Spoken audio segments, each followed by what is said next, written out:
Hello, this is Stephen Pugh again. We're coming to do another video in this series of the Pastors Course. This is video number 32. And this video says, don't get carried away by praise. Don't get carried away by praise. One of the curses that comes to a pastor is idolization. Often we have people who come, especially women, unfortunately. They come especially at the end of a service when they've been particularly impressed, and they look up into his eyes and tell him how wonderful he is. Now, it's never going to be a good thing for a person who does this, and it's never going to be a good thing for a pastor to hear. Never going to be a good thing. The pastor needs to keep humble, and the people who listen need to be realistic. That's all. They just need to be realistic. Really, he may be a great man. He may be a great man, but he doesn't need to be told all the time. And if he's particularly lacking in self-confidence, he may need to be told occasionally that he's good. But you know what? There needs to be a sense of balance in this, doesn't there?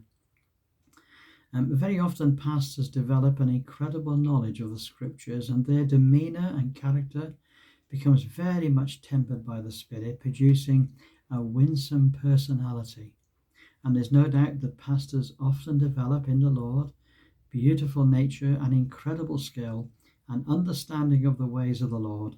And on top of that, often pastors become very fluent in speaking and powerful in preaching. However, pastors must not allow themselves to become carried away with their own importance, nor must they become proud in a really bad way, that is. However, there is also the reverse pride, in which the pastor tries to compensate for his ability by trying to denigrate himself at every opportunity. So how does a pastor keep a sense of proportion about his own ability without becoming proud, insufferable, or even conceited? Paul puts it like this. He says in Romans chapter 12, verse 3, I realize that God has treated me with undeserved grace, and so I will tell each of you not to think of himself better than you really are. Use good sense. Measure yourself by the amount of faith that God has given you. That's tremendously sound wisdom there.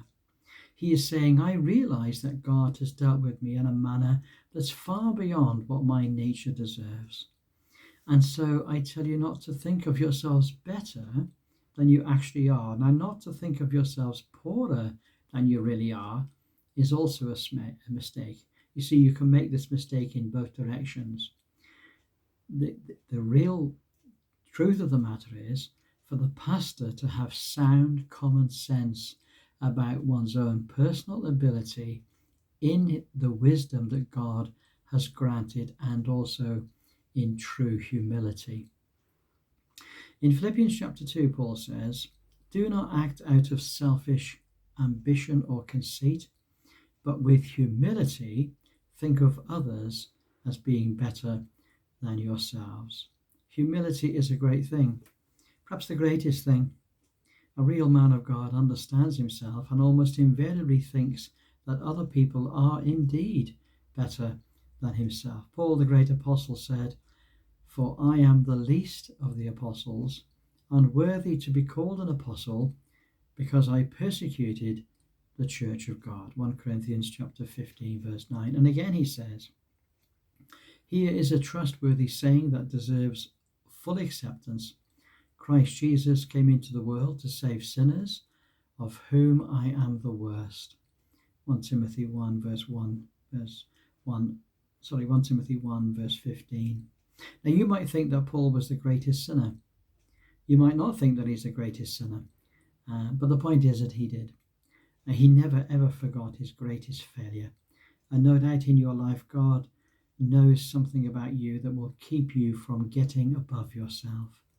The psalmist said, for he knows our frame, and he is mindful that we are dust. Psalm 103 verse 14. The important thing is for us to never forget that we're dust, and to always remember our weakness and frailty. Mr. Harold St. John was at a conference one day, and he heard some ladies talking about the wonderful gifts of a particular preacher.